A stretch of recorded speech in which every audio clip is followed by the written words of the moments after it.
Welcome to Shiva tell, जहाँ पर आपको मेरी imagination story in the form of शेयरनोन सुनने को मिलेगा। मैं आज का स्टोरी वैलेंटाइन डे के ऊपर लाया हूँ। आई होप आप लोगों को ये पसंद आएगा, और अगर आप लोगों को ये स्टोरी पसंद आए प्लीज़ इसे लाइक कीजिएगा, अपने दोस्तों के साथ शेयर कीजिएगा और कमेंट कीजिएगा। और मेरे चैनल में अगर नए हैं तो इसे सब्सक्राइब करना मत भूलिएगा। तो चलिए शुरू करते हैं मेरी स्टोरी फॉरएवर इज़ ए लाई। मैं उस दिन मर गया जब मेरे अल्फा, जो कि मुझे फॉरएवर प्रॉमिस किया था, उसने एम्प्टी आइजली मुझे देखकर पूछा था कि मैं कौन हूँ। Result of memory loss. जिसके बाद मैं उसी दिन उसे छोड़कर उसे बहुत दूर चला गया। हेलो गाइस, मेरा नाम लानवांग जी है और ये सब कुछ आज से 1 साल पहले वैलेंटाइन डे पर शुरू हुआ था, जिस दिन मैं खड़ा हुआ था अपने चीप सूट में ढेर सारे एलिट अल्फा एंड ओमेगा के बीच में, क्योंकि मैं एक स्ट्रगलिंग पेंटर हूँ जिसका आज पहली बार ड्राइंग गैलरी में रखा गया था बेचने के लिए। अभी अचानक से पूरी गैलरी में हलचल मच गया, क्योंकि सबसे बड़ा बिजनेसमैन चाइना का वो यहाँ पर आ रहा था। जो बात सुनने के बाद सभी लोग खुद के अपीयरेंस को देखने लगे। तभी अचानक से एंटर करते हैं एवुशियन, जो वे कॉरपोरेशन का सबसे बड़ा बेटा था और लीगल हायर भी, जो कि एक डोमिनेट अल्फा भी था, जिसके चलते वहाँ पर प्रेजेंट बाकी अल्फास उससे जाने के लिए रास्ता दे रहे थे, क्योंकि वो रिकग्नाइज कर पा रहे थे हायर अथॉरिटी को। लेकिन जब उसका नज़र मेरी नज़र से मिला, भी मेरा ओमेगा बायोलॉजी रिकग्नाइज कर लिया उसके पार्टनर को, यानी कि उसके मेट को। उसके बाद वो अपने बिना पलक झपकाते हुए मेरी ओर आ रहा था कि सभी लोगों के कन्वर्सेशन रिक्वेस्ट को डिक्लाइन करके, जिस चीज़ से मेरा हार्ट बीट बहुत तेज़ी से दौड़ने लगता है। तभी वो मेरे बगल में आकर खड़ा होकर मेरी ओर देखकर कहता है कि तुम्हारा पेंटिंग। इसका वॉइस बहुत ही ज़्यादा डीप था, जिसे मैंने एक्सपेक्ट भी नहीं किया था। भी वो अपना कन्वर्सेशन को आगे बढ़ाते हुए कहता है कि ऐसा लग रहा है कि मैंने ये मेमोरी को अभी तक कभी जिया नहीं है। जो बात सुनकर मैं एक प्रोफेशनल की तरह उसे आंसर ना देकर उसके डार्क आईज में देखकर कहता हूँ कि मैं भी आप इसे आगे जीने वाले हो। ऐसे ही हम दोनों का ये रिलेशनशिप शुरू हुआ। उसके बाद उसने मुझे सारे लॉजिक और सोशल बाउंड्रीज को तोड़कर मुझे परस्यू किया, जो मुझे इम्पोर्टेंट महसूस करवाता है, क्योंकि हम अपने रिलेशनशिप में हाई एंड रेस्टोरेंट को जाना, एक अकेले में समय बिताना और उस सब से अलग वो मुझे सुनता था, मेरे हर डर, हर इच्छा, हर बचपन के दर्द को, जैसे कि मैं एक प्रीशियस इंसान हूँ। हम दोनों का रातें गुजर जाती थी उसके पेंट हाउस में, जहाँ पर हम लोग अपने बारे में बातें करते रहते हैं सुबह होने तक। उसके बाद हम दोनों को पता चलता है कि हम दोनों ही ने ही अपने फादर को बचपन में ही खो दिया था, जिसके चलते हम दोनों एक दूसरे के लोनेलिनेस को समझ पा रहे थे। उसका मुझे चोरी चोरी किस करना मेरे पेंटिंग के बीच में और पब्लिक में छुपे छुपाते। उसके अलावा उसका फेल अटेम्प्ट करना मेरे लिए एक प्रॉपर सा मिल बनाने के लिए, जिसके चलते उसने अपने हाथ को भी जला लिया था, लेकिन फिर भी वो हंसता ही रहता था, क्योंकि उसे पता है एज अ रिच किड उसे पता नहीं है कि खाना कैसे बनाते हैं, लेकिन फिर भी उसका ये अटेम्प्ट मेरे हार्ट को फ्लटर करने के लिए काफ़ी है। उसके बाद हमारे रिलेशनशिप में आने के 2 महीने बाद एक दिन वो मुझे अपने बाहों में पकड़कर मेरी ओर देखकर कहता है कि थिंक मेरे फैमिली ये चीज़ हेट करेंगे, जिसे सुनकर मैं तुरंत ही उसे क्रॉस क्वेश्चन करता हूँ कि किस बारे में। तभी वो जवाब देता है कि मैं तुमसे प्यार करता हूँ और मुझे फ़र्क नहीं पड़ता उनके बिजनेस मैरिज के बारे में, जो वो चाहते हैं मैं बिजनेस को बढ़ाने के लिए करूँ, लेकिन मैं जो चीज़ चाहता हूँ और जिसे चाहता हूँ वो सिर्फ तुम हो। जिसे सुनकर मैं उसकी ओर देखकर कहता हूँ कि लेकिन मैं एक स्ट्रगलिंग पेंटर हूँ, जिसके ऊपर स्टूडेंट लोन भी है, जिसे मुझे बहुत ही जल्द चुकाना पड़ेगा और जिसका घर तुम्हारे ये चेंजिंग रूम से भी छोटा है। जिसे सुनने के बाद वो मुझे अपने और करीब लाते हुए हक करते हुए कहता है कि तुम मेरे सब कुछ हो। जिसे सुनकर मेरे आंखों से आंसू बहने लगते हैं, क्योंकि मैं इतना खुश रहने का कभी भी सोचा नहीं था।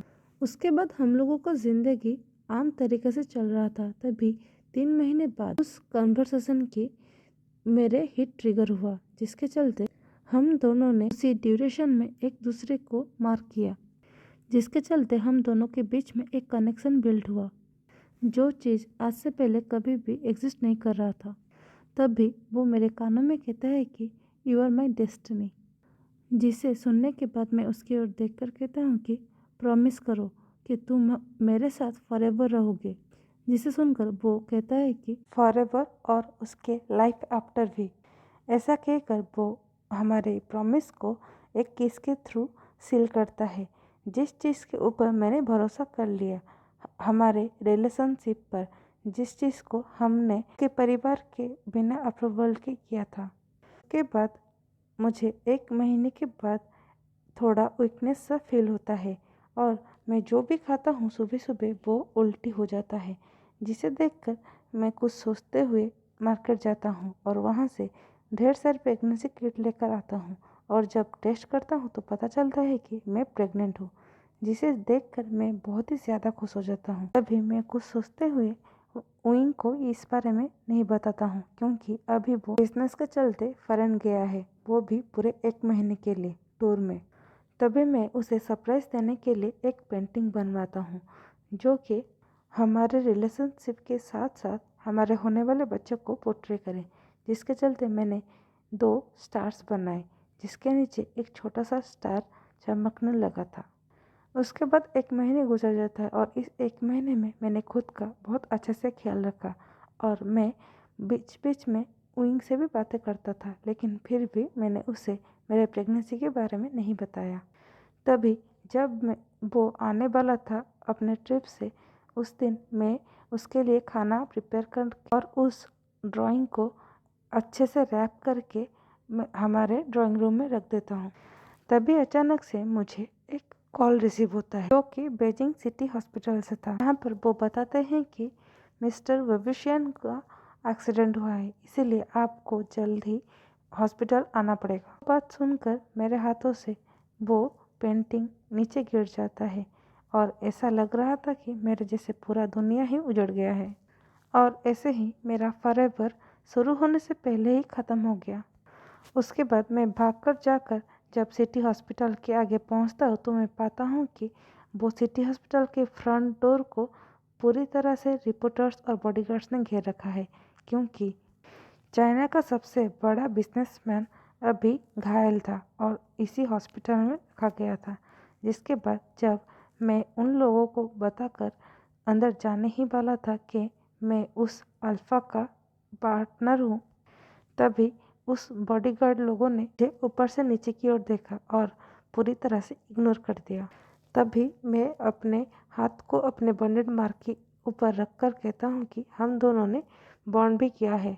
जिसे सुनकर वो सब लोग मेरी ओर देखकर कहते हैं प्लीज़ साइड हो जाइए, क्योंकि अभी सिर्फ फैमिली लोग इसके अंदर जा सकते हैं।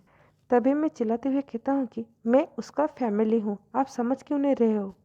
तभी अचानक से वहाँ पर आते हैं विंग के मॉम, यानी कि मैडम यू, जो मुझे देखकर एक थोड़ा मॉकिंग सा स्माइल देते हुए कहते हैं और तुम। जिसे सुनकर मैं कहता हूँ कि मेरा नाम लानोंग जी है और मैं विंग का मेट हूँ। जिसे सुनकर वो थोड़े चकल भरे स्माइल देते हुए कहते हैं कि मेरे बेटे का कोई भी मेट नहीं है, तुम उसके लिए बस एक डाइवर्जन हो। और बस तुम्हें बता दूं कि मेरे बेटे एक्सीडेंट को सरवाइव कर लिया है और वो जिंदा है। तुम यहाँ से जा सकते हो, अगर नहीं गए तो मैं तुम्हें ज़बरदस्ती यहाँ से निकाल दूंगा। जो बात सुनकर मैं उनकी ओर देखकर कहता हूँ कि मैं विंग से बॉन्डेड हूँ, बहुत जल्द हम दोनों का बेबी भी आने वाला है। जो बात सुनकर उनकी आंखें बड़ी बड़ी हो जाती है और वो तुरंत ही बॉडीगार्ड को बुलाकर मुझे वहाँ से फेंकवा देती हैं। जिसके बाद मैं जितना भी चिल्लाता रहा कोई नहीं सुना। मैं उनके लिए उतना वर्थ नहीं हूँ कि वो मेरी बातें सुने। उसके बाद मैं उस हॉस्पिटल को छोड़कर नहीं गया, मैं जा ही नहीं पाया और मैं उन दिनों में अपने कार में लेटा रहता था। उसी बीच में मैं अपने बॉन्डेड मार्क के थ्रू पता लगवा पा रहा था कि विंग को कितना ज़्यादा पेन हो रहा है। वो चीज़ मुझे रियलाइज़ करवाने के लिए काफ़ी था कि वो जिंदा है, वो मेरे सामने ना हो, लेकिन फिर भी ही इज़ अलाइव।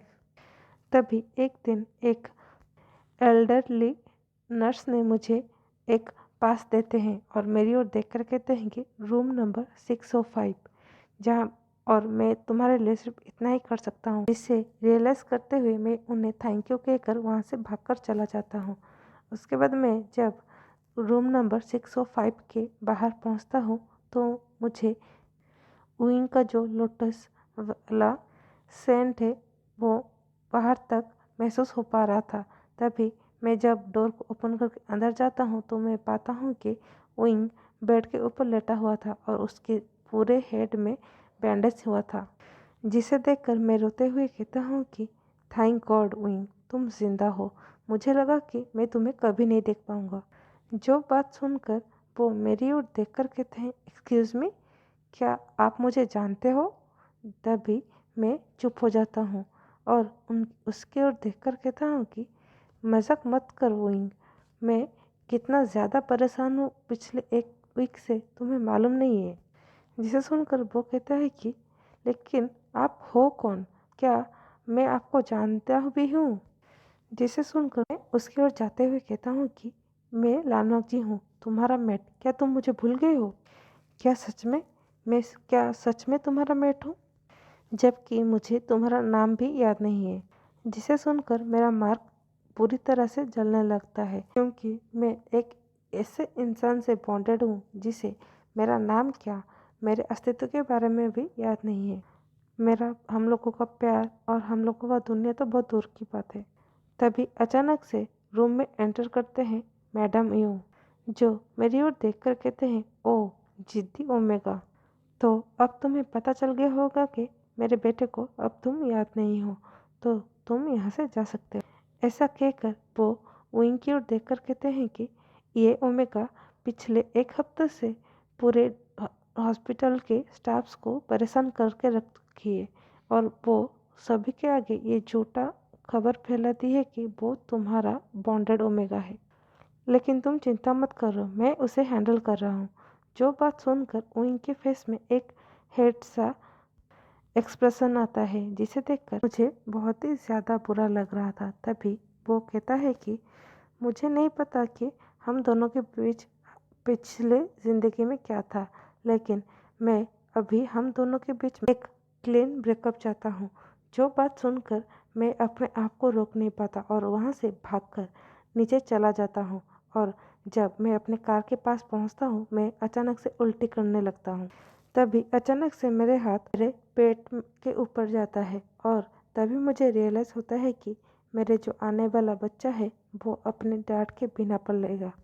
तभी मैं खुद को मेरे कार के मिरर में देखता हूँ कि ओमेगा, जिसका हेयर पूरी तरह से मेस है और वो मैले से कपड़े पहना हुआ है, जिसे देखकर मैं कुछ अपने आप ही डिसाइड करता हूँ और वहाँ से चला जाता हूँ। उसके बाद हम दोनों के जितने भी सारे पिक्चर्स थे, गिफ्ट्स वगैरह, वो सभी चीज़ों को जलाकर फेंक देता हूँ, सिवाय एक पिक्चर जो कि मेरे स्टूडियो में खींचा गया था, जिसमें विंग मेरी ओर देखकर मुस्कुरा रहा था और मैं उसके फेस पर पेंट कर रहा था। मैं इसे फेंक ही नहीं पाया क्योंकि मैं चाहता था जब मेरा बच्चा बड़ा होकर अपने डैड के बारे में पूछे तभी मैं उसे ये बता सकूं कि उसका डैड कैसे दिखते हैं। उसके बाद मैं अपने सारे सामान को 2 बड़े बड़े ब्रीफकेस में डालकर वहाँ से चला जाता हूँ एयरपोर्ट की ओर, ताकि मैं ये देश छोड़कर जा सकूँ, ताकि मुझे उनकी यादें ना आए और उसके अलावा उसके मॉम मेरे बच्चे का किसी भी तरह का प्रॉब्लम ना क्रिएट करे। वहीं दूसरी तरफ ओइंग को उसके डॉक्टर बताते हैं उसके मेटिंग जो मार्क था वो उसके एक्सीडेंट का रिजल्ट है, जिस चीज़ के ऊपर वो आसानी से यकीन कर लेता है। इसके बाद हमें 3 महीने बाद का सीन दिखाया जाता है, जहाँ पर मैं खड़ा था एक अपार्टमेंट स्टूडियो में। यहाँ का हर वॉल मेरे पेंटिंग से भरा हुआ था, जो मैं हर रोज़ बनाता था अपने बच्चे और मेरे पार्टनर यानी कि उनको याद करते हुए। और तभी मैं रियलाइज़ करता हूँ कि ये मेरे लिए काफ़ी है।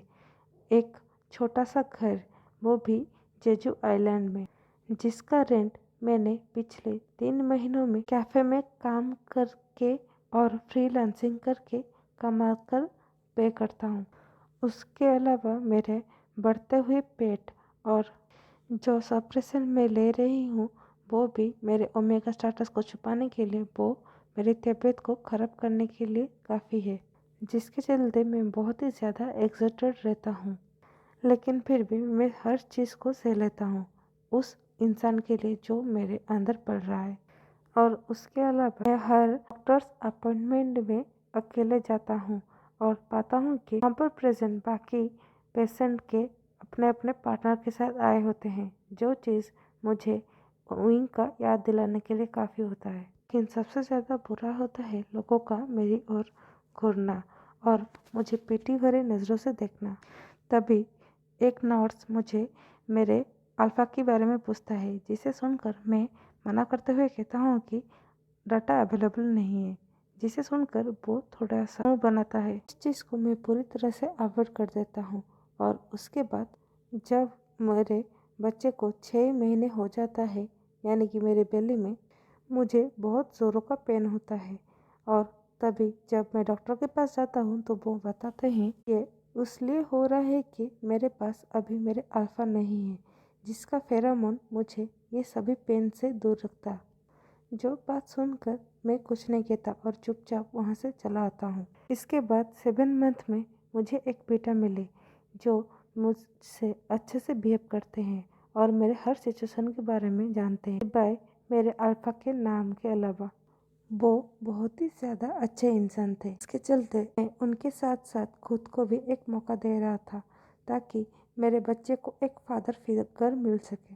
लेकिन फिर भी जब वो मेरे पास आते होते हैं, मेरे मार्क बहुत तेज़ी से दर्द करता है। जो चीज़ जब बार बार होने लगा तो मैं उन्हें सॉरी कह देता हूँ और ये बताता हूँ कि अभी भी मेरा बॉडी एक ऐसे अल्फ़ा से बॉन्डेड है जो मुझे एक्नॉलेज भी नहीं करता है। उसके बाद मंथ 8 में जब मैं अपने फ्रीलांसिंग काम में एक स्टोरी बुक को इलिस्ट्रेट कर रहा था, तभी अचानक से मुझे पहली बार मेरे बच्चे ने किक किया, एक सॉलिड किक। इसे रियलाइज़ करने के बाद मैं अपने दोनों आर्म्स को अपने पेट के चारों ओर करके कहता हूँ कि बच्चा, मैं तुम्हारा मॉम हूँ और मैं तुम्हें बहुत प्यार करता हूँ और तुम चिंता मत करो, मैं तुम्हें तुम्हारे मॉम के साथ साथ डैड का भी प्यार दूंगा, ताकि तुम्हें किसी की भी कमी महसूस ना हो। उसके बाद इन द मंथ ऑफ सितंबर 14 मैं हॉस्पिटल में एडमिट होता हूँ, क्योंकि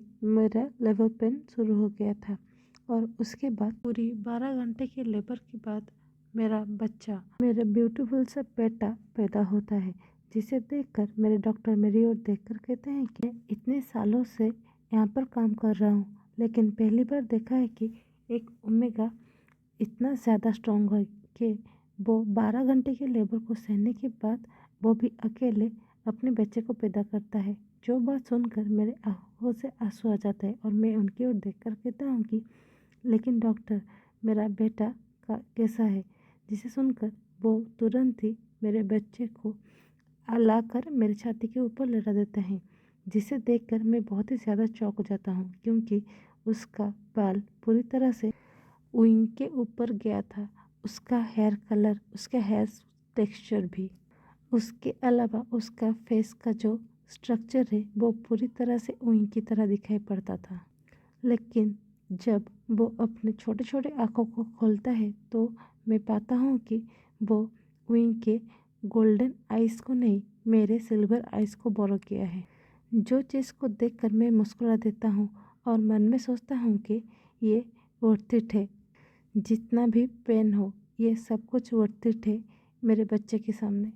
तभी मैं उसे देखकर कहता हूँ कि सिजुई, मेरा सिजुई, जो एक्चुअली में वेबुशियन का बेटा है वे सिजुई, लेकिन पेपर में उसका नाम होने वाला है लान सिजुई, ताकि किसी को भी उसके इस दुनिया में होने का सबूत ही ना मिले।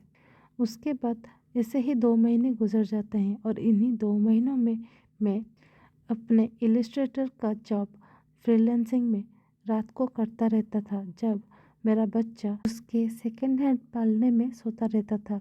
और उसके अलावा मैं उसे हर रोज़ काम पर यानी कि कैफ़े लेकर जाता था, जिस चीज़ के लिए मेरे ओनर भी सपोर्टिव थे, क्योंकि वो एक ओमेगा लेडी थे जिसने अपने तीनों बच्चों को अकेले ही पाला था।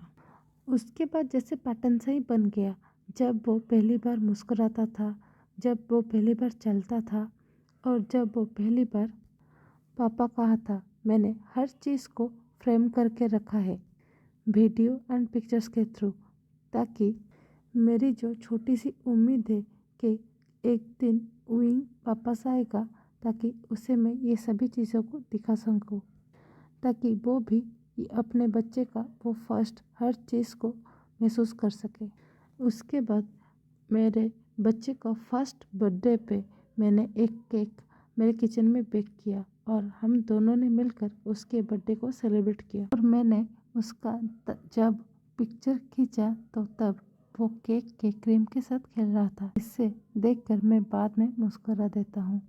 उसके बाद 1 हफ्ते गुजर जाते हैं और एक दिन मैं अपने फ़ोन में विंग के फ़ोन नंबर को, जो मैंने आज तक डिलीट नहीं किया था, उसे खोलकर उसे सिजुई का पिक्चर भेजना ही वाला था, ताकि उसे ये रियलाइज़ करवा सकूँ कि उसने क्या लूज़ किया है।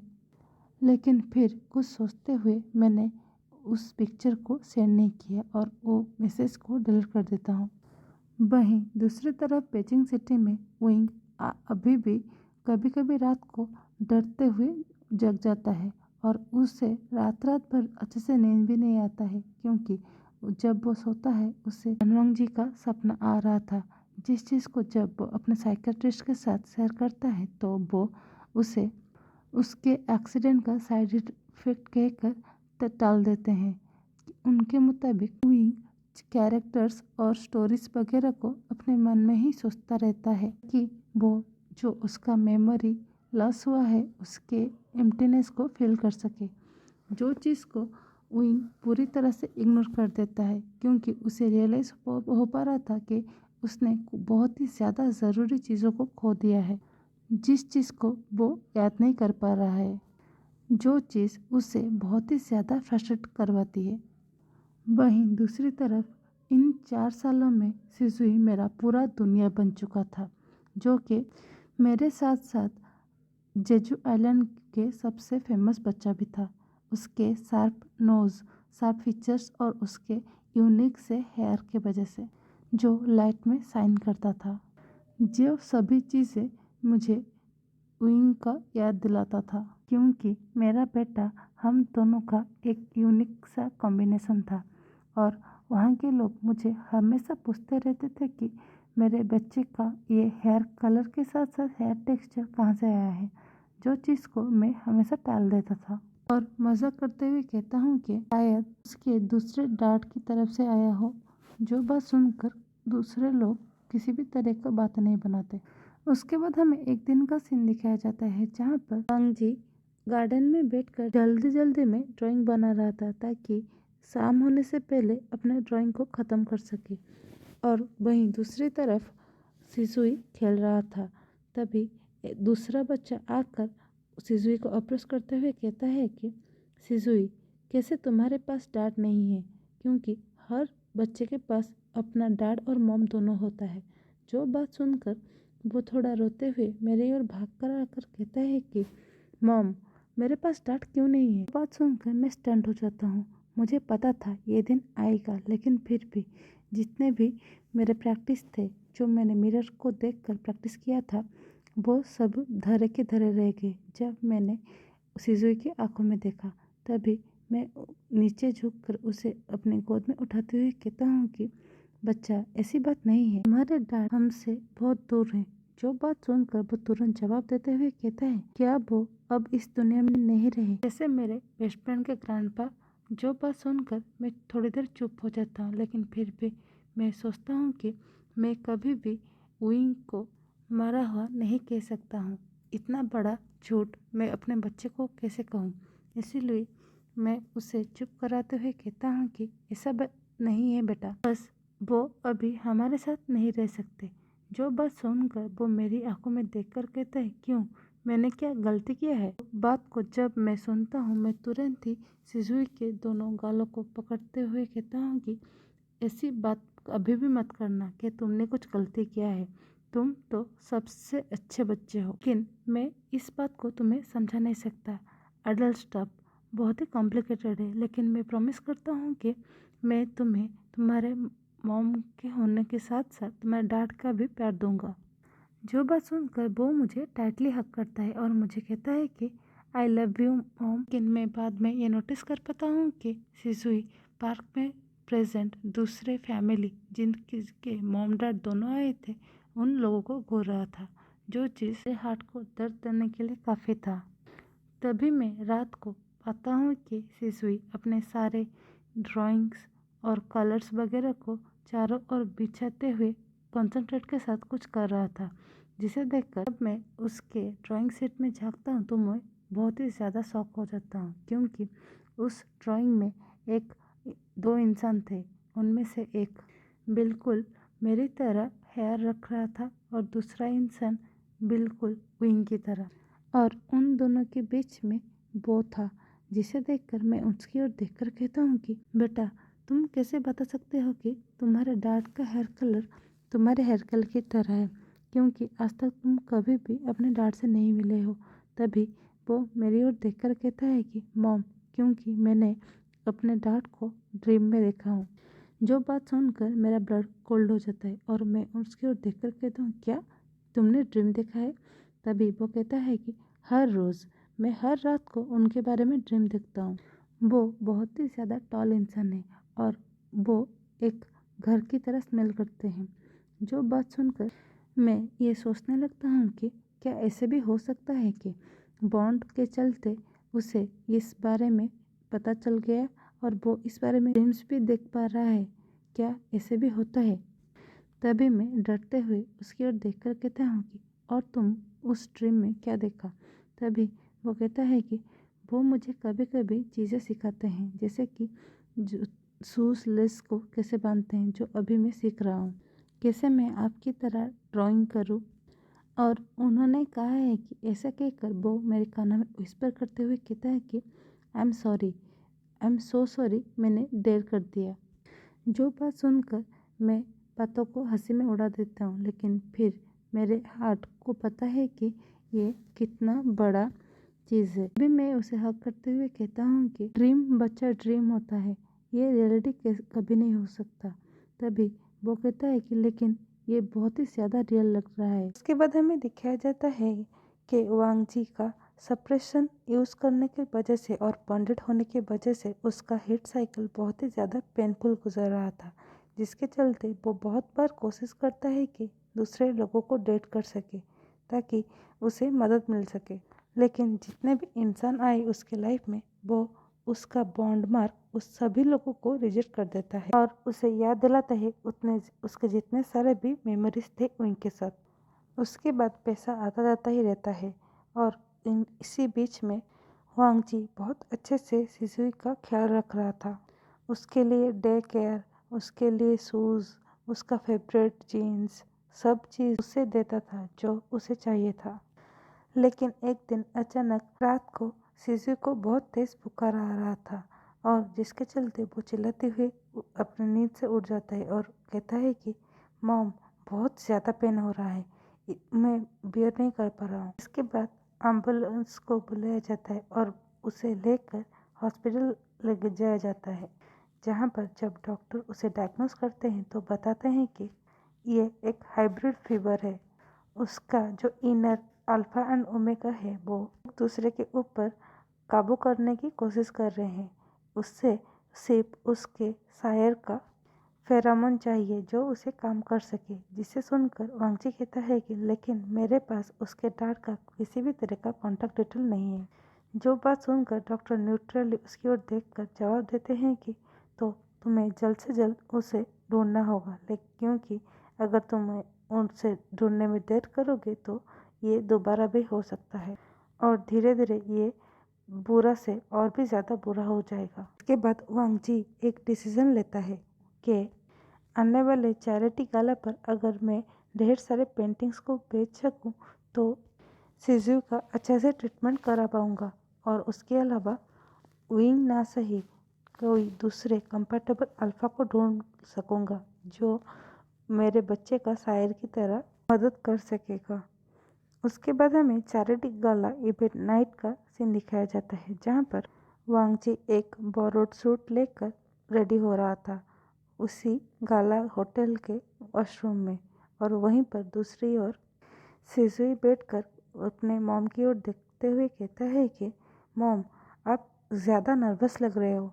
जिसे सुनकर वांगजी कहता है कि बेटा आज बहुत ही बड़ा इम्पोर्टेंट दिन है, अगर मैं किसी भी तरह से एक से भी ज़्यादा पेंटिंग बेच लूँ तो मैं तुम्हें अच्छा से मेडिसिन दे सकता हूँ। तभी अचानक से वो वांगची की ओर देखकर कहते हैं क्या यहाँ पर मेरे डैड भी आएंगे।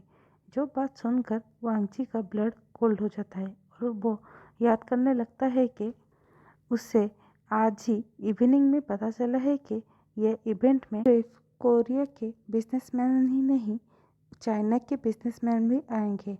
जो बात सुनकर वो बहुत ही ज़्यादा नर्वस है, लेकिन फिर भी वो अपने बच्चे के लिए हर चीज़ को रिस्क में डालने के लिए तैयार था। फिर वो अपने बच्चे की ओर देखकर कहता है कि नहीं, वो यहाँ पर क्यों आएंगे और तुमने ऐसा क्यों सोचा।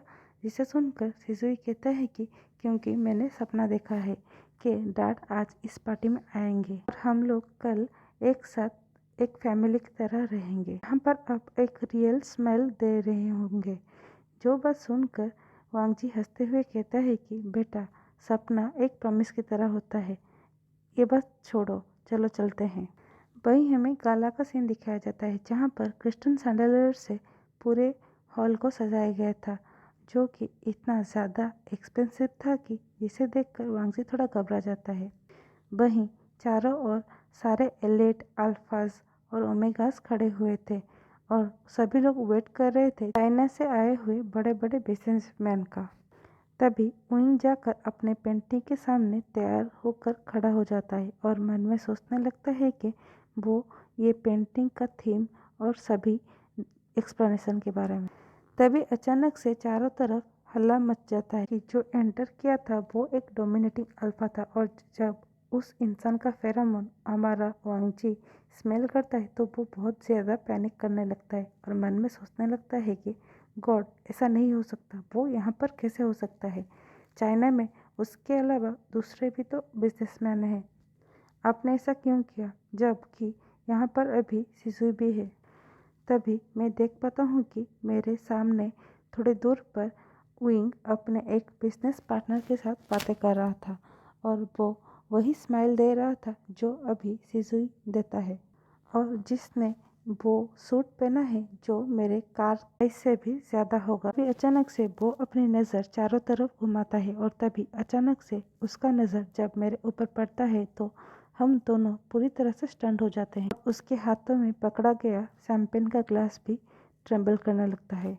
वहीं उसके पास में खड़े गए उसके जो बिजनेस पार्टनर थे वो अपने आप ही बातें करने लगते हैं बिना ये नोटिस किए कि सामने वाला इंसान अभी बिल्कुल भी अपने सेंस में नहीं है। तभी अचानक से मैं कुछ सोचते हुए किसी को हाथ को पकड़कर उसे वहाँ से ले जाकर जाने लगता हूँ। जिसे देखकर सिजुई मेरे ओर देखकर कहता है कि लेकिन मॉम, हम लोग अभी तक किसी भी तरह का सेल नहीं किया तो हम लोग इस पार्टी को छोड़कर क्यों जा रहे हैं। जिसे सुनकर मैं उसे कुछ जवाब देता उससे पहले सिजुई को अचानक से कुछ महसूस होता है जिसके बाद वो रुक जाता है और वो इधर उधर अपनी नज़र को फिराते हुए धीरे धीरे से जिस डायरेक्शन में जाने लगता है उस ओर विंग पहले से ही प्रेजेंट था। फिर मैं उसे रोकने के लिए कहता हूँ कि सिजुई, जिस चीज़ को वो पूरी तरह से इग्नोर करके विंग के सामने जाकर खड़ा होते उसकी ओर देखने लगता है। इसके बाद जब कोई इंसान उन दोनों को देखेगा तो वो आँख बंद करके भी कह सकता है कि ये दोनों एक दूसरे से रिलेटेड है, क्योंकि same feature, same here colour, same face, बस सिर्फ मिनिएचर वर्जन है। तभी मैं देखता हूँ कि अचानक से सिजुई अपने हाथों को उइंग के हाथों के आगे करते हुए कहता है कि आप मेरे ड्रीम की तरह क्यों स्मेल कर रहे हो। जिसे सुनकर जब उइंग नीचे देखता है तो मेरी पूरी दुनिया इधर के उधर हो जाती है। तभी मैं रियलाइज़ कर पाता हूँ कि उइंग को हमारे जो पास्ट के सारे मेमोरीज थे वो फ्लैशबैक आ रहे थे। तभी वो अपने आप को एकजुट करते हुए मेरी ओर देखकर कहता है कि वांग जी, इस नाम को वो पिछले 4 सालों से रात रात भर लेता आ रहा है, वो भी सीक्रेटली। अभी मैं किसी चीज़ का परवाह ना करते हुए कोई देख रहा है, या ऐसे भी कह सकते हो कि रिपोर्टर्स रिकॉर्ड कर रहे हैं, मैं भागकर उन दोनों के पास जाता हूँ और जाकर तुरंत ही शिशु को अपने पीछे छुपा लेता हूँ। एक सेल की तरह मेरे बच्चे और उस अल्फा से जो हम दोनों को ही डिस्ट्रॉय करने का क्षमता रखता है। और थोड़े डीप वॉइस में कहता हूँ कि डोंट यू डेयर। भी ओइंग कहता है कि मुझे सब कुछ याद आ गया है। ऐसा कहते हुए उसके आंखों से पानी आने लगता है, जो चीज़ मुझे शॉक करने के लिए काफ़ी था, क्योंकि आज तक वो कभी भी पब्लिकली अपने इमोशन को शो नहीं करता है। लेकिन आज वो रो रहा था, लेकिन फिर भी वो सभी चीज़ें अभी मैटर नहीं करता। फिर वो मेरे ओर देखकर कहता है कि मुझे सब कुछ याद आ गया है कि कैसे हम दोनों ने हमारे पेंट हाउस में बैठकर हमारे फ्यूचर के बारे में प्लान किया था, कैसे हम दोनों ने एक दूसरे के साथ बॉन्ड किया था। तभी मैंने साइलेंस को ब्रेक करते हुए उसकी ओर देखकर कहता हूँ कि ये सब कुछ सोचने में बहुत देर हो चुका है। जब मैंने उसे अकेले पाला इन पिछले 4 सालों में, और मैं उस वक्त हमेशा सोचता रहता था कि क्या तुम्हें हम लोग याद आए होंगे या नहीं, या कभी भी हम दोनों तुम्हारे लिए किसी भी तरह का इम्पोर्टेंस रखते हैं या नहीं। तभी मैं ये नोटिस नहीं कर पाता हूँ कि वहाँ पर प्रेजेंट बाकी सभी लोग अपने अपने फ़ोन्स को निकाल कर वीडियोस वगैरह करने लगते हैं कि वो ब्रेकिंग न्यूज़ बना सके और इस बारे में गॉसिप कर सके। फिर उइंग जवाब देते हुए कहता है कि उन्होंने मुझसे मेरे मेमोरीज को छीन लिया था, और मैं पिछले 4 सालों से तुम्हारे बारे में ड्रीम देखते हुए सोचता था कि कहीं मैं पागल नहीं हो गया हूँ। तभी वांग जी उसे जवाब देते हुए कहता है, तो ये सब में किसके परिवार का गलती है? तुम्हारे मॉम थे जो मुझे एक हॉर बुलाए थे, और उनको जब मालूम पड़ा कि मैं तुम्हारे बच्चे से प्रेग्नेंट होने वाली हूँ तो मुझे गार्ड लगाकर वहाँ से फेंकवा दिए, और तुम्हारे परिवार ने मुझे इससे गायब कर दिया जैसे मैं कभी दुनिया में एग्जिस्ट ही नहीं करता था। जो बात सुनकर उसका अल्फा फेरोमोन रिलीज होने लगता है, और इसके चलते उसके बगल में खड़ा दूसरा अल्फा भी फ्लिंच कर जाता है और थोड़े पीछे हट जाता है। तभी वो डीप वॉइस में मेरी ओर देखकर कहता है, क्या मॉम को मालूम था? जिसे सुनकर वांग जी अपने सर को हाँ में हिलाते हुए कहता है कि हाँ, तुम्हारे मॉम को मालूम था, और इसलिए उन्होंने मुझे एक डस्टबिन की तरह बाहर फेंकवा दिया। जिसे सुनकर उइंग कहता है कि मैं उन सभी को डिस्ट्रॉय कर दूंगा जिन्होंने हम लोगों को अलग किया है। जिसे सुनकर वांग जी कहता है, लेकिन ये चीज़ कभी भी ये झुठला नहीं सकती कि बहुत टाइम बीत चुका है जब सिजुई ने पहला स्टेप लिया, जब पहली बार उसके मुंह से उसका पहला वर्ड निकला, और उस चीज़ तो बिल्कुल भी नहीं जब तुम लग्जरी में अपना टाइम बिता रहे थे, तभी तुम्हारा बच्चा स्ट्रगल कर रहा था। ऐसा कहकर वांग जी की आंखों से भी आंसू बहने लगते हैं, जिसे देखकर सिजुई अपने डांट के हाथ को सेक करते हुए कहता है कि मॉम, क्या हुआ, आप रो क्यों रहे हो? जिसे सुनकर मैं तुरंत ही नीचे देखता हूँ। तभी उइंग भी हमारे बेटे की ओर नीचे झुकते हुए कहता है कि सिजुई। जिसे सुनकर सिजुई फ्लिंच कर जाते और उसकी ओर बड़े बड़ी आंखों से देखकर कहता है कि आपको मेरा नाम कैसे मालूम चला, और उसके अलावा क्या आपको ये मालूम है कि मैं आपके बारे में ड्रीम देखता था, कैसे आप मुझे लेस पहनना सिखाते थे, और उसके अलावा मॉम की तरह पेंटिंग भी करना। तभी उइंग उसकी ओर देखकर कहता है कि मैं तुम्हारा डैड हूँ, आई एम सॉरी तुम्हारे पास इतने लेट को आने के लिए। तभी अचानक से शिशु गैस्प करते हुए अपने गले को पकड़ते हुए कहता है कि मॉम, मैं सांस नहीं ले पा रहा हूँ। जिसे सुनकर वांग जी कहता है कि नहीं, ऐसा अभी नहीं हो सकता। के बाद वो कोलैप्स कर जाता है और मैं उसे तुरंत ही पकड़ लेता हूँ, जिसे देखकर विंग तुरंत पूछता है कि ये क्या हुआ है, जिसे देखकर वांग जी तुरंत जवाब देता है कि हाइब्रिड फीवर, और उसे उसके शायर यानी कि तुम्हारे फेरामोन्स की ज़रूरत है। जो बात सुनने के बाद वो तुरंत ही सिजुई को मेरे गोद से लेकर अपने गोद में सुलाते हुए अपने फेरामोन को धीरे धीरे रिलीज करने लगता है, जिसका रिजल्ट तुरंत ही दिखाई देता है और धीरे धीरे सिजुई का फीवर भी ड्रॉप हो जाता है और उसका धीरे धीरे कॉन्शसनेस भी वापस आ रहा था। तब दिखाया जाता है कि सिजुई धीरे से मम्बल करते हुए विंग के गोद में सोते हुए कहता है कि आपने हमें ढूंढ लिया, जैसे मैंने सपने में सोचा था डैड। जिसे देखकर वांग जी आंखों से पानी बहने लगता है, क्योंकि उसने कभी नहीं सोचा था कि उसके अल्फा कभी भी उसके बेटे को अपने गोद में लेंगे, लेकिन अब उसके सामने ये सच हो रहा था। तभी अचानक से एम्बुलेंस पहुंच जाता है। इसके बाद विंग सिजुई को अपने गोद में उठाकर भागकर एम्बुलेंस में बैठ जाता है, जिसके पीछे पीछे वांग जी को जाना पड़ता है, क्योंकि वांग जी के पास कोई और चारा भी नहीं था, क्योंकि अभी उसके बच्चे को सबसे ज़्यादा उसके डैड का ज़रूरत था।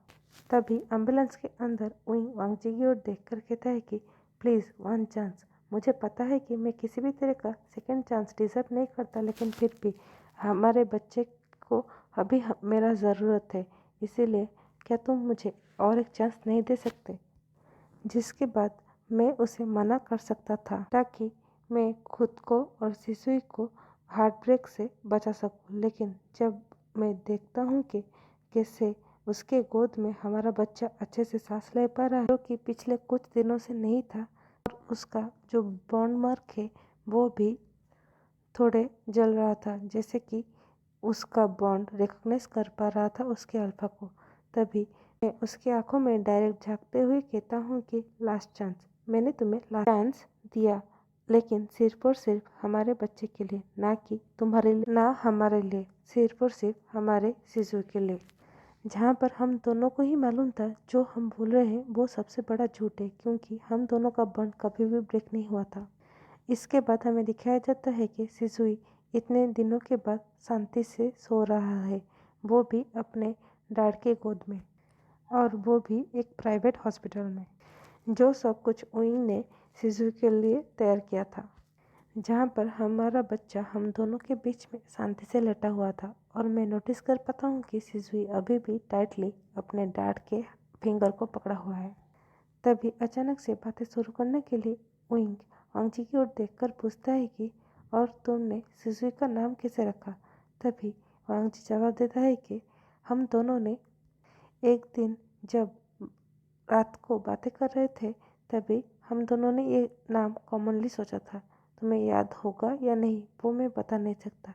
तभी विंग वांग जी को रोकते हुए कहता है, क्या अब भी तुम हम दोनों को हम की तरह ट्रीट करते हो? जिसके बाद वांग जी थोड़े गुस्से में उसकी ओर देखकर जवाब देता है कि मैं तुम्हारे बारे में हमेशा सोचता रहता हूँ, और उस वक्त तो ज़्यादा जब सिसुई मुझे देखकर जब मुस्कुराता है, क्योंकि उसका स्माइल बिल्कुल तुम्हारी तरह है। कैसे मुझे लोगों को झूठ बोलना पड़ता है जब कोई मुझे सिसुई के डैड के बारे में पूछता है, और उसके अलावा जब मेरा बॉन्ड जलता है तो मुझे सबसे ज़्यादा तुम्हारा याद आता है, और याद आता है कि कैसे तुमने मुझे फॉरएवर प्रॉमिस किया था, लेकिन तुम मुझे भूल गए। इसे सुनकर विंग फ्लिंच कर जाता है और वांग जी की ओर देखकर कहता है कि तुम जानना नहीं चाहोगे मेरे फैमिली ने मेरे साथ क्या किया? उसके बाद आने वाले 1 घंटे में जब सिसुई शांति से सो रहा था, तभी विंग वांग जी को बताता है कि उसका एक्सीडेंट एक्चुअली एक्सीडेंट नहीं था, क्योंकि उससे उसका कज़न जियनचन ने उसके लिए ट्रैप किया था, ताकि जब उसको कुछ हो जाए तो कंपनी का सारा भार उसके ऊपर आ जाएगा। और उसके बाद जब मेरे मॉम ने और मेरे वो कज़न भाई ने देखा कि मैं बिल्कुल ठीक हूँ और मेरा सिर्फ मेमोरी लॉस हुआ है, तो मेरे इमेज को वो एक पूरी तरह से प्लेबॉय की तरह मेरे आगे प्रेजेंट किए, और मुझे ढेर सारे पिक्चर्स दिखाए डिफरेंट डिफरेंट ओमेगा के साथ और डिफरेंट डिफरेंट डिस्को में, जहाँ पर आज तक मैं कभी नहीं गया। जो बात सुनकर वांग जी गुस्से में आ जाते और उसके देखकर कहते, क्या उन लोगों ने तुम्हें मारने की कोशिश की और तुम्हारे मेमोरीज के साथ खिलवाड़ किया? जिसे सुनकर विंग अपने सर को हाँ में हिला देता है और अपनी पॉकेट से अपने फ़ोन को निकालकर सारे एविडेंस दिखाता है जो चीज़ उसकी फैमिली ने उसके लिए किया था, और कहता है कि मेरे फैमिली ने मुझे यकीन दिलाया कि मैं एक्सीडेंट से पहले एक रैकलेस इंसान की तरह रह रहा था, और अच्छा हुआ कि मैं सभी चीज़ों को भूल गया। अभी मैं शांति से अपने लाइफ को सही से बिता सकता हूँ। जिसकी बात सुनकर वांग जी तुरंत कहता है, और उन लोगों ने मेरे बारे में क्या कहा? जिसे सुनकर विंग कहता है कि उन्होंने कहा कि मेरे जितने सारे ओमेगा थे उनमें से तुम एक हो और तुम थोड़े ज़िद्दी टाइप के थे। लेकिन जब मुझे याद आता था तुम्हारा, मैं रात रात भर तुम्हारे बारे में ड्रीम देखता था, कैसे तुम हमिंग करते हो पेंटिंग करते हुए, कैसे तुम मुझे देखकर मुस्कुराते हो, कैसे हम दोनों एक साथ मिलकर हमारे टेरेस में बातें करते हैं स्टार को देखकर। इस बारे में मैं अपने मॉम और थेरेपिस्ट को बताता था तो वो मुझे डिनाई कर देती थी और कहती थी कि मैं हेलुसिनेट कर रहा हूँ और मैं जो मेमोरी गैप हो गया है उसे फिल करने की कोशिश कर रहा हूँ। जिसे सुनकर वांग जी कहता है, और तुमने ये सभी चीज़ों को यकीन कर लिया? जिसे सुनकर विंग कहता है कि तब तक जब तक मैं पिछले 6 महीनों से मेरे एक्चुअल लाइफ के बारे में इन्वेस्टिगेट करना शुरू कर नहीं दिया था, जिसके बाद मुझे मालूम पड़ा वो सभी एविडेंस जो चीज़ों को उन लोगों ने मिस कर दिया था, जैसे कि पार्किंग लॉट का वीडियोस जहाँ पर मैं तुम्हें पॉजेसिवली अपने आंखों में लेकर गाड़ी तक जा रहा हूँ, कभी कभी मार्केट का वीडियोस जहाँ पर मैं तुम्हें छुपे छुपाते हुए किस कर रहा हूँ, ऐसे ढेर सारी चीज़ें। इसे सुनकर वांग जी गुस्से में कहता है कि उन लोगों ने हमारे रिलेशनशिप को पूरी तरह से वैनिश करने की कोशिश किया जैसे कि कभी नहीं था। अभी विंग कहता है कि मैंने पिछले हफ्ते इस बारे में मेरे मॉम से कन्फ्रंट किया और उन्होंने ये सभी चीज़ों को मान लिया कि वो नहीं चाहते थे कि एक स्ट्रगलिंग आर्टिस्ट जो कि एक पेंटर है और जिसका बैकग्राउंड भी ठीक नहीं है और उसका मॉम डैड भी नहीं है, वो हमारे घर का पार्ट नहीं बन सकता है। बात सुनकर वांग जी एक पागल इंसान की तरह हंसते हुए कहता है कि उन्हें पता था कि मैं प्रेग्नेंट हूँ, लेकिन फिर भी वो मुझे एक गार्बेज की तरह बाहर फेंकवा दी और वो मुझे ऐसे ट्रीट की जैसे कि मैं एक डिस्पोजेबल इंसान हूँ। जिसे सुनकर विंग उसे रोकते हुए कहता है, लेकिन तुम चिंता मत करो, मैंने मेरे मॉम से और मेरे पूरे फैमिली से अपना सारा रिश्ता तोड़ लिया है और उन सभी लोगों से भी उन्होंने मेरे मॉम का हेल्प किया ये सभी चीज़ों को, यानी और उनके खिलाफ मैंने पुलिस कंप्लेंट भी कर दिया है फ्रॉड की केस में। जिसे सुनकर वांग जी कहता है कि लेकिन ये सब कुछ मेरे पिछले 5 सालों को इरेज नहीं कर सकता जिनमें मैंने जितना कष्ट सहा है, खास करके जब सिजुई पैदा हुआ और जब पहली बार सिजुई को तबीयत खराब हुआ तो मैंने रेंट और सिजुई की मेडिसिन के बीच में किसी एक को चुनना पड़ा, और वो चीज़ तो कभी नहीं जब मैंने खुद को ब्लेम किया कि मैं सही किया सिजुई को पैदा करने के बारे में सोचकर, जबकि मैं उसे एक अच्छा सा लाइफ नहीं दे पा रहा हूँ।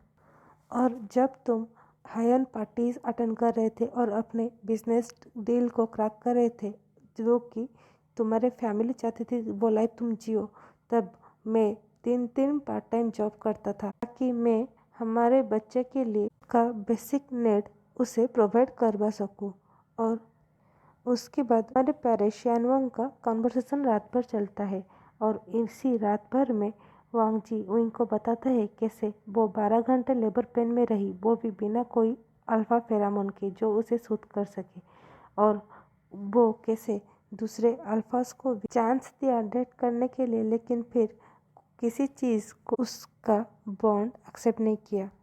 ऐसे बातें करते हुए जब डाउन हो जाता है तो वांग जी उनकी ओर देखकर कहता है कि 4 साल हो गए, मैं पूरे 4 साल अकेले रहे और हर चीज़ को संभाला और मुझे ये मालूम नहीं है कि मैं अब दूसरों को कैसे ट्रस्ट करूं और दूसरों के साथ कैसे रहूं। जो बात सुनकर विंग धीरे से उसके हाथों के ऊपर हाथ रखते हुए कहता है, तो मुझे चांस दो ताकि मैं तुम्हें दोबारा सिखा सकूं उस इंसान को जिसे मेरे फैमिली ने अबेंडन कर दिया और जिसने मेरे बच्चे को अकेले पाला पोसा। लेकिन फिर भी अपने आर्टिस्ट जॉब को नहीं छोड़ा। जिसे सुनकर वांगजी विंग की ओर देखकर कहता है, लेकिन मैं तुम्हें कभी भी माफ नहीं कर सकता। जिसे सुनकर विंग कहते हैं, मुझे पता है। तब भी वांगजी कहता है, लेकिन हमारे बच्चे को तुम्हारी ज़रूरत है, तो उसके लिए सिर्फ और सिर्फ उसके हेल्थ के लिए मैं तुम्हें दूसरा मौका दे रहा हूँ। और जब तुम्हारे फैमिली हमारे बच्चे की ओर आएंगे, उसके बाद हम दोनों तुम्हारे लाइफ से इतने दूर चले जाएंगे कि तुम हमारे बारे में पता नहीं लगा सकोगे। क्या तुम समझ पा रहे हो? जो बात सुनकर विंग कहता है, हाँ। तभी वांगजी कहता है, और दूसरी बात, मैं तुम्हारे वो पेंट हाउस में नहीं रहूँगा, क्योंकि जब मैं उस घर पर जाऊँगा मुझे पता है कि मुझे उस दिन के बारे में याद आएगा जब तुम्हारा एक्सीडेंट हुआ था और कैसे तुमने मुझे पहचानने में मना कर दिया था। जो बात सुनकर विंग तुरंत ही अपने फ़ोन को निकालता है और अपने सेक्रेटरी को कॉल करके बीजिंग सिटी में एक बहुत ही बड़ा विला खरीदने के लिए कहता है, जहाँ पर प्लेग्राउंड के साथ साथ स्विमिंग पूल वगैरह भी हो। जो बात सुनकर वांगजी अचानक से टूटते हुए कहता है, लेकिन स्विमिंग पूल की क्या ज़रूरत है? तभी विंग कहता है कि मैं चाहता हूँ कि मैं अपने बच्चे को हर चीज़ सिखाऊं। जिसे सुनकर वांगजी कुछ नहीं कह पाता। उसके बाद हमें दिखाया जाता है, पेडियाट्रिक डॉक्टर आकर बताते हैं कि शिशु का हालत अब स्टेबलाइज है, तो अब उसे डिस्चार्ज करवाया जा सकता है। जिसे सुनकर विंग कहता है कि क्या हम आज ही उसे बीजिंग ले जा सकते हैं? जिसे सुनकर डॉक्टर कहते हैं, ये तो अच्छा रहेगा, और वहाँ पर मुझे जितना पता है वहाँ के डॉक्टर बहुत ही अच्छे हैं, तो उसके अच्छे से ख्याल रख पाएंगे। जिसे सुनकर विंग कहता है, आप सही कह रहे हो।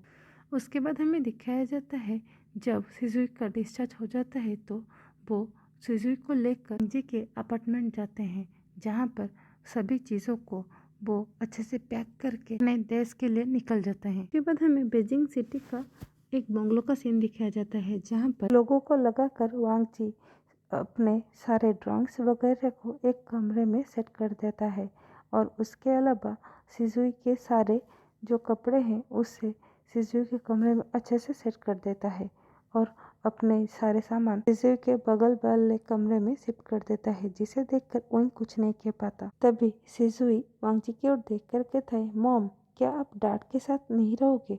जिसे सुनकर वांगजी कहता है कि हम तीनों तो एक ही घर में रह रहे हैं। तभी सिजुई उससे टोकते हुए कहता है कि मेरा मतलब है कि मेरे सारे दोस्त के मॉम डैड एक ही कमरे में रहते हैं, लेकिन आप दोनों अलग अलग कमरे में क्यों रह रहे हो? जिसे सुनकर विंग उसे जवाब देता है कि क्योंकि तुम्हारे डैड को ड्राइंग्स वगैरह करना पड़ता है और जिसके चलते वो रात रात भर नहीं सोते हैं और उनको लाइट भी चाहिए, और दूसरी तरफ मुझे लाइट के साथ नींद नहीं आता, तो इसीलिए मैंने ही तुम्हारे डैड को कहा कि वो अलग कमरे में रहे। जो बात सुनकर सिजुई कन्फ्यूज हो जाता है और वो कुछ नहीं कहता। तभी हमें दिखाया जाता है वांगजी इशारे से ओइंग को थैंक यू कहता है, तो ओइंग मुस्कुरा देता है। उसके बाद हमें दिखाया जाता है डे 1 ऑफ देयर शिफ्टिंग, जहाँ पर जब वांगजी उठता है तो पाता है कि ओइंग किचन में खाना बना रहा है, जिसे देखकर वो बहुत ही ज़्यादा घबरा जाता है और जाकर जब किचन में झांकता है तो पाता है ओइंग पूरे किचन को तहस नहस कर चुका है और वो जो पैनकेक वो यूट्यूब से देखकर बना रहा था वो बिल्कुल ही जल चुका था, यानी कि खाने के लायक बिल्कुल नहीं था। इसके बाद वांगजी चिल्लाते हुए ये डिक्लेयर करता है कि आज के बाद कभी भी ओइंग किचन के अंदर अपने पैर नहीं रखेगा, जिसे देखकर ओइंग भी अपने सर को हाँ में हिला देता है।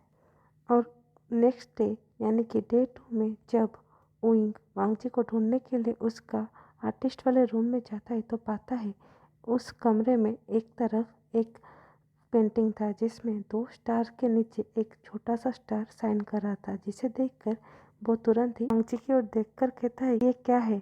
तभी वांगजी कहता है कि ये सब कुछ अभी तुम्हें जानने की कोई ज़रूरत नहीं है और ये मत भूलो अभी भी मैंने तुम्हें माफ़ नहीं किया है। जिसके बाद चुपचाप विंग वहाँ से चला जाता है। उसके बाद हमें नेक्स्ट डे का सीन दिखाया जाता है, जब वांगजी एंड विंग दोनों ही भागकर जाकर सिजुई के कमरे में पहुंचते हैं तो पाते हैं सिजुई चिल्ला रहा था क्योंकि उसने कुछ गलत सपना देख लिया था, जिसे देखकर विंग तुरंत ही जाकर उसे अपने गले से लगा लेता है और अपना सुदिंग सा जो फेरामोन है उसे रिलीज करने लगता है। के बाद वांग जी उइंग शिजुई के दूसरे तरफ लड़ जाता है ताकि और भी ज़्यादा उसे सिक्योर महसूस हो और वो भी अपना सूदिंग सा फेरामोन रिलीज करने लगता है, जिसके बाद धीरे धीरे उन दोनों का वहीं पर नींद लग जाता है और वो तीनों मिलकर उसी बेड पे सो जाते हैं। उसके बाद डे 4 में दिखाया जाता है जब मैं अपने काम के चलते पूरी रात भर जगा हुआ था, जिसे जब उइंग नोटिस करता है तो मेरे पास जाकर कहता है कि क्या तुम्हें फाइनेंशियली किसी चीज़ का ज़रूरत है तो मैं तुम्हें हेल्प कर दूँ। जिसे सुनकर मैं कहता हूँ कि मैंने तुम्हें सिर्फ मेरे बेटे की वजह से दूसरा मौका दिया है, तो सिर्फ मेरे बच्चे के बारे में सोचो, ना कि मेरे बारे में। जो बात सुनकर उनको बुरा लगता है और चुपचाप वो वहाँ से निकल आता है। उसके बाद हमें एक दिन का सीन दिखाया जाता है जहाँ पर मैं किचन से उन लोगों के लिए ब्रेकफास्ट लेकर आ रहा था, तभी मुझे सुनाई देता है कि शिजुई उइंग से पूछ रहा था कि पापा आपने हमें क्यों छोड़ दिया। जो बात सुनकर मैं कुछ देर के लिए वहीं पर रुक जाता हूँ और उइंग की ओर देखने लगता हूँ कि उइंग इस बारे में जवाब क्या देता है शिजुई को। जिसके बाद उइंग शिजुई की ओर देखकर कहता है कि मैं एक्चुअली तुम लोगों को छोड़कर जाना नहीं चाहता था, लेकिन एक बैड पीपल आए और उन्होंने मुझे इतना इंजर्ड कर दिया कि मैंने तुम दोनों को ही बुला दिया। लेकिन अब मुझे सब कुछ याद आ गया है, तो मैं तुम लोगों को छोड़कर कभी नहीं जाऊंगा। जो बात सुनकर शिशु कहते हैं प्रॉमिस, जिसे सुनकर विंग भी उसे प्रॉमिस कर देता है। तभी अचानक से शिजुई विंग की ओर देखकर कहता है लेकिन मॉम कहते हैं कि प्रॉमिस सिर्फ वर्ड है। जिसे सुनने के बाद विंग कहता है तो मैं प्रॉमिस करता हूँ कि मैं तुम्हें एक्शन के थ्रू बताऊंगा कि मैं तुम्हारे लाइफ में रहने के लिए आया हूँ, ना कि तुम्हें कभी छोड़कर जाऊंगा। जो बात सुनकर मेरे आंखों से बिना कहे आंसू बहने लगते हैं और मैं रोने लगता हूँ। उसके बाद हमारे घर का ये रूटीन बन जाता है कि जब मैं बिजी होता हूँ तो रात को विंग उसे स्टोरी सुनाता था और जो भी हो जाए ब्रेकफास्ट और उस जितने सारे खाने हैं वो मैं बनाता था।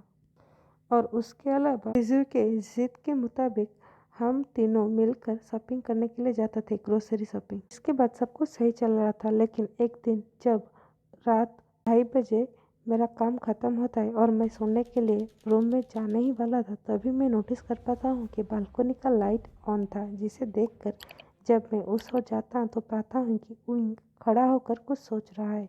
जिसे देखकर मैं उसके साइड में खड़ा होकर उसके ओर देखकर कहता हूँ कि क्या रिग्रेट हो रहा है। जो बात सुनकर विंग तुरंत ही चौंक जाता है और मेरी ओर देखकर कहते हैं लेकिन रिग्रेट क्यों होगा। तभी मैं कहता हूँ कि अचानक से तुम्हारे लाइफ में तुम्हारा एक मेट और एक बच्चा आ गया, तो तभी विंग हंसते हुए कहता है कि इसमें रिग्रेट करने की क्या बात है, मैं तो तुम लोगों के साथ मरते दम तक रह सकता हूँ। जिसे सुनकर मैं हंसते हुए कहता हूँ लेकिन फिर भी तुमने हमें छोड़ दिया था। तभी विंग कहता है मैंने तुम्हें नहीं छोड़ा था, बल्कि ऐसा कह सकते हो कि उन लोगों ने मुझे तुमसे चुरा कर ले गए थे। और उसके बाद वो मेरी ओर पूरी तरह से घूमते हुए कहता है कि क्या मैं तुम्हें एक बात बता सकता हूँ। जिसे सुनकर मैं हाँ कर देता हूँ। जिसके बाद विंग कहता है कि मैं मेरे पास्ट को डिलीट नहीं कर सकता, लेकिन क्या हम लोग मिलकर हमारे लिए एक नया फ्यूचर बना सकते हैं। जो बात सुनकर मैं सोचने लगता हूँ उस वक्त को जब विंग के आने के बाद शिजुई खुश रहने लगा और कैसे विंग कोशिश करता है कि हम दोनों को ही खुश रख सके। जिसके बाद मैं कहता हूँ तो ठीक है, let's make a future together. जो बात सुनकर उनकी आंखों से आंसू आने लगते हैं, लेकिन कहते हैं ना खुशियों को जल्दी नजर लग जाता है। वैसे ही कुछ दिनों बाद हम लोगों को पता चलता है कि जियनचन जो कि कस्टडी में था वो जेल से भाग गया है और वो विंग को कॉल करके बताता है कि वो उसकी सारी खुशियों को छीन लेगा। तभी विंग डेस्परेटली वांगजी को कॉल करके कहता है कि आज तुम शिजुई को डे केयर मत भेजना। जो बात सुनकर मैं चिढ़ते हुए कहता हूँ लेकिन क्यों। तभी विंग कहता है कि मुझे मेरे कज़न का कॉल आया था और वो कस्टडी से निकल आया है और उसने कहा है कि वो मेरी सारी खुशियों को छीन लेगा। जो बात सुनकर वांगजी गुस्से में कहता है कि मैंने कहा था ना, मैंने कहा था कि जब तुम्हारे फैमिली में हम लोगों के और आएंगे तो हम दोनों तुम्हारे लाइफ से बहुत दूर चले जाएंगे। जिसे सुनकर विंग कहता है प्लीज़ वांगजी अब अभी नहीं। जिसके बाद मैं तुरंत ही अपने कार लेकर जब डे केयर पहुँचता तो पाता हूँ कि वहाँ पर पहले से ही पुलिस थे और मुझे पता चलता है कि मेरे बेटे को कोई आकर ले गया है, जो खुद को हम लोगों का रिलेटिव कहा था। इसे सुनने के बाद मैं तुरंत ही नीचे गिर जाता हूँ और तभी मेरे फ़ोन रिंग होता है। तो मैं अपने फ़ोन को जब निकालता हूँ तो पाता हूँ कि मुझे एक अननोन नंबर से कॉल आ रहा था, लेकिन फिर भी मैं जब कॉल को उठाता हूँ तो मैं सामने कोई और नहीं जियानचंद था, जो कि पागल की तरह हंसते हुए कहता है कि वांग जी, क्या तुम्हें अपना बच्चा नहीं चाहिए? तो तुम अपने अल्फा को कन्विंस करो कि वो आने वाले 6 घंटे में कंपनी से रिज़ाइन कर दे और सारा जो एसेट है वो मेरे नाम कर दे। जो बात सुनकर वांग जी कुछ जवाब देता उससे पहले वो कॉल कट कर देता है। उसके बाद जब वांग जी इस बारे में कहने के लिए उई को कॉल करता है तो उई भागा भागा वहाँ से अपने ऑफिस से चला आता है और थोड़ी देर में जब यहाँ पर पहुँचता है तो पाता है कि वांग जी नीचे बैठकर रो रहा था और जब वांग जी उई को देखता है तो रोते हुए कहता है कि उसने हमारे बच्चे को ले लिया और वो कह रहा है कि वो उसे मार देगा अगर तुम कंपनी से रिजाइन नहीं दिए और वो सारे एसेट्स उसके नाम नहीं किए।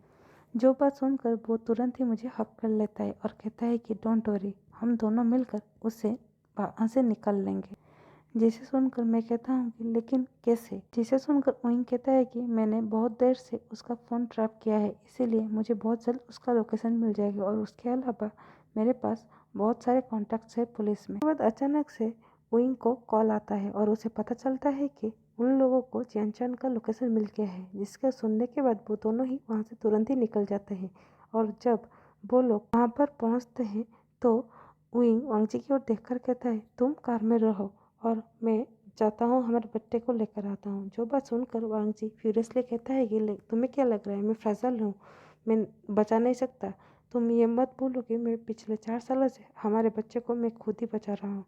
जो उसके सुनकर वहीं कुछ नहीं कहता और वो दोनों मिलकर अपने जितने सारे गार्ड्स थे उनके साथ मिलकर अंदर चले जाते हैं और जाकर पाते हैं कि पुलिस ने जियानचंद को नॉकडाउन किया हुआ है और बगल में सिजुई बैठकर रो रहा है।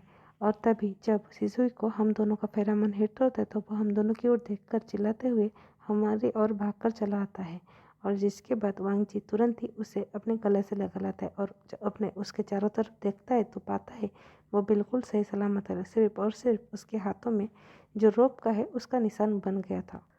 उसके बाद हमें दिखाई देता है अचानक से जियानचंद पागल की तरह हंसते हुए कहता है, ओहो सो सैड रियूनियन, लेकिन मुझे नहीं लगता मैं अपने कज़न को इतना ज़्यादा खुश देख सकता हूँ। ऐसा कहते हुए वो तुरंत ही गन को निकालता है और उसे मेरी ओर करता है, जिसे देखकर विंग तुरंत ही सील की तरह मेरे आगे खड़ा हो जाता है और वो गन शॉट उसके कंधे से जहाँ पर उसका जो मीटिंग मार्क था उसे छूकर चला जाता है, जिसे देखकर मैं चिल्लाने लगता हूँ कि मेरे सामने मेरे मेट बेहोश हो रहा था।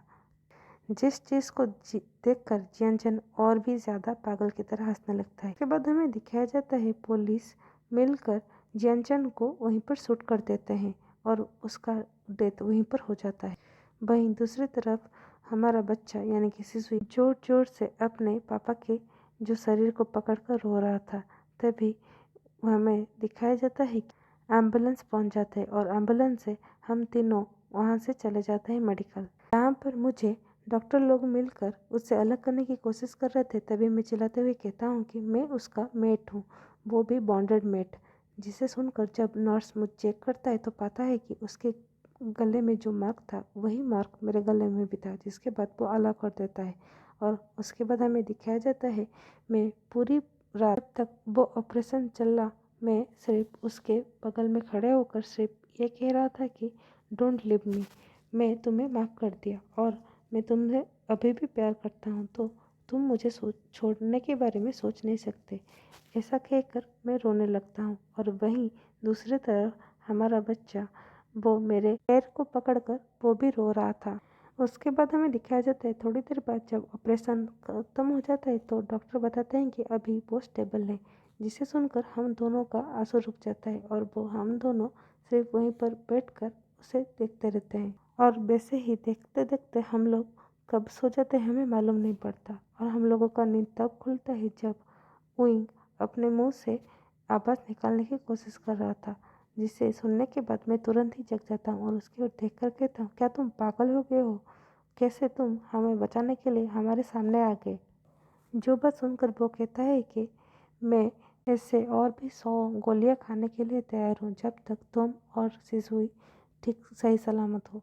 जो बात सुनकर वांग जी चिल्लाते हुए कहता है, पागल मत बनो, पहले खुद के बारे में सोचो। तुमने ये कभी सोचा है अगर तुम्हें कुछ हो जाता तो मैं और हमारा बच्चा कैसे रहते? और उसे तो उसका डैड अभी अभी मिला है, और अगर तुम्हें कुछ हो जाता तो वो क्या करता? जो बात सुनकर ओइंग कहता है, सॉरी, मुझे माफ़ कर दो। इसके बाद वांग जी उसे गला लगा लेता है और कहता है, I love you, I love you, I love you. तुमने सुनाई दिया ना, मैंने कहा कि आई लव यू, मैं तुमसे बहुत प्यार करता हूँ। और जब मैंने तुम्हें वो ब्लड में देखा तो मुझे रियलाइज़ हुआ कि मैं कभी भी तुम्हें प्यार करना नहीं छोड़ा था। बस वो प्यार मेरे जो गुस्सा है उसके नीचे दबा हुआ था। जो बात सुनकर उइंग मुस्कुरा देता है और तभी सिजुई का भी नींद खुल जाता है और वो जब अपने डैड को होश में देखता है तो वो चिल्लाते हुए कहता है, डैड आप ठीक तो हो ना?